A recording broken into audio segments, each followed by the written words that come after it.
পবিত্র কোরআনে সর্বপ্রথম রোজা শব্দটি কোন সূরায় উল্লেখ করা হয়েছে?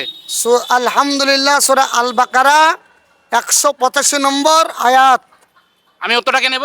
আলহামদুলিল্লাহ, সঠিক? আলহামদুলিল্লাহ, সঠিক? আলহামদুলিল্লাহ। আলহামদুলিল্লাহ, উত্তরটা একদম সঠিক বলেছেন। তাহলে কি আমাদেরকে সেই সিয়াম সম্পর্কে আয়াত আমাদেরকে একটু শোনাতে পারবেন? ইনশাল্লাহ। বলুন।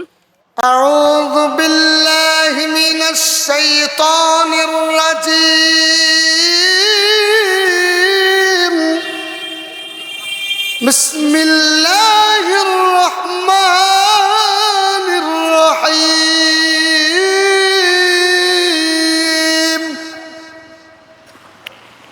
وعلى الذين يطيقونه فدية طعام مسكين فمن تطوع خيرا فهو خير له وأن تصوموا خير لكم إن كنتم تعلمون. شهر رمضان الذي أنزل فيه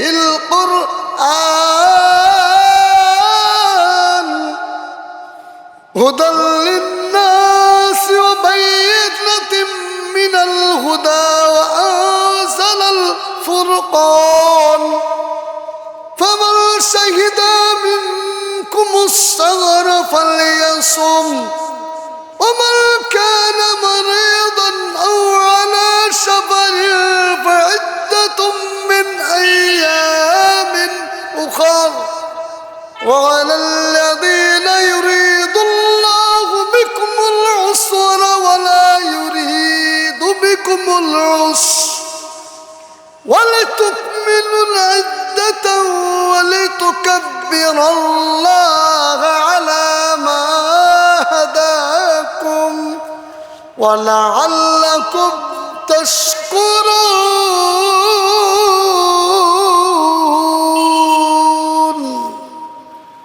আলহামদুলিল্লাহ, মাশাআল্লাহ।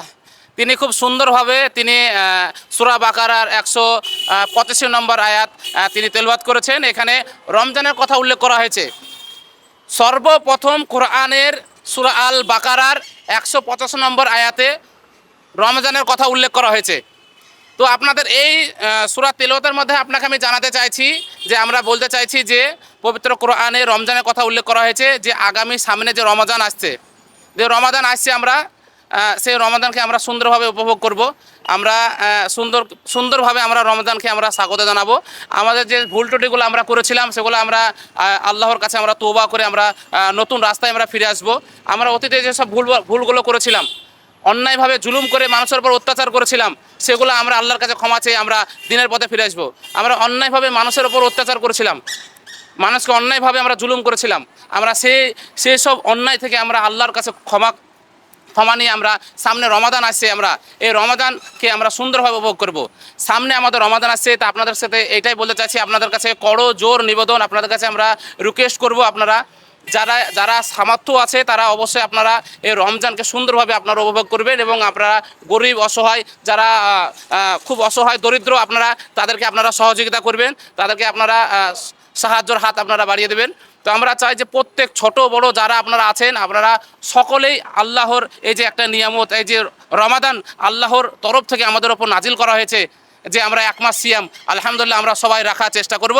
আমি একটাই কথা বলতে চাই, বাড়ির যারা গার্জেন আছে তাদেরকে বলতে চাই আপনারা আপনাদের আপনাদেরকে সুন্দরভাবে তাদেরকে বোঝান, তাদেরকে সিয়াম রাখার আপনারা প্র্যাকটিস করান, তাদেরকে বোঝান এবং আপনারা সুন্দরভাবে আপনারা সিয়াম উপভোগ করুন এবং আপনারা গরিব অসহায় মিসকিন আপনার বাড়ির পাশে যারা আছে তাদেরকে আপনারা অবশ্যই আপনারা এই রমাদানে আপনারা তাদেরকে সহযোগিতা করবেন, তাদেরকে আপনারা খোঁজ খবর নেবেন। তো রাসূল সাল্লাল্লাহু আলাইহি সাল্লাম তিনি রমাদানে বেশি বেশি করে দান করতেন। আমি চাই আপনারাও রাসূল সাল্লাল্লাহু আলাইহি সাল্লামের আপনারা অনুসরণ করুন এবং অসহায় গরিবদের আপনারা সহযোগিতা করুন। তো আমরা এখন আমাদের যে তেলাওয়াত করছিলেন তিনি হচ্ছেন আমাদের একটি অন্ধ হাফেজ। তিনি তার সুন্দর তেলাওয়াতের মাধ্যমে আপনাদেরকে বোঝাতে চেয়েছে যে রমজানের গুরুত্ব, রমজান কিভাবে আল্লাহ তাআলা সূরা বাকারার 185 নম্বর আয়াতে আল্লাহ তাআলা বলে দিয়েছেন যে রমজানের কি কি করতে হবে আমাদের, আর রমজানটা কি কারণে আমাদের উপর নাজিল করা হয়েছে। তো আমরা সকলে আমরা রমজান আমরা সুন্দরভাবে পালন করব এবং আমরা সুন্দরভাবে রাখার চেষ্টা করব। তো আমরা সবাই চলুন আমরা আমাদের জীবনকে অতিবাহিত করি এবং আমরা রমজানকে আমরা স্বাগত জানাই এবং আমরা রমজানকে সুন্দরভাবে আমরা পালন করার চেষ্টা করব। তো আপনারা যারা এখন নতুন আমার ভিডিওটা দেখছেন, আপনারা যারা এখন ভিডিওটা দেখছেন, অবশ্যই আপনারা আজ থেকে আপনারা নিজেকে পরিবর্তন করুন, আর এমন করে পরিবর্তন করবেন যে সামনে আপনাদের যে ভুল ত্রুটিগুলো ছিল ওগুলো আল্লাহর কাছে ক্ষমা করে আপনারা নতুন রাস্তায় ফিরে আসুন। চলুন আমরা নতুন রাস্তায় আসি, চলুন আমরা মসজিদের দিকে যাই, চলুন আমরা ভালোর দিকে আমরা এগোই। তো আমরা আপনারা সবাই ভালো থাকেন, সুস্থ থাকেন এবং আমাদের ভিডিওটা যারা নতুন দেখছেন অবশ্যই আপনারা আমাদের চ্যানেলটিকে সাবস্ক্রাইব করে আপনারা পাশে থাকবেন এবং আমাদের এই নতুন নতুন ভিডিও আপনাদের দেখতে আমাদেরকে সবাই সাপোর্ট করবেন এবং আমার এই যে অন্ধ হাফেজ তিনাকে আপনারা সবাই দোয়া করবেন, তিনার রাস্তাটা যেন সুন্দর, সহজ এবং সরল হয়।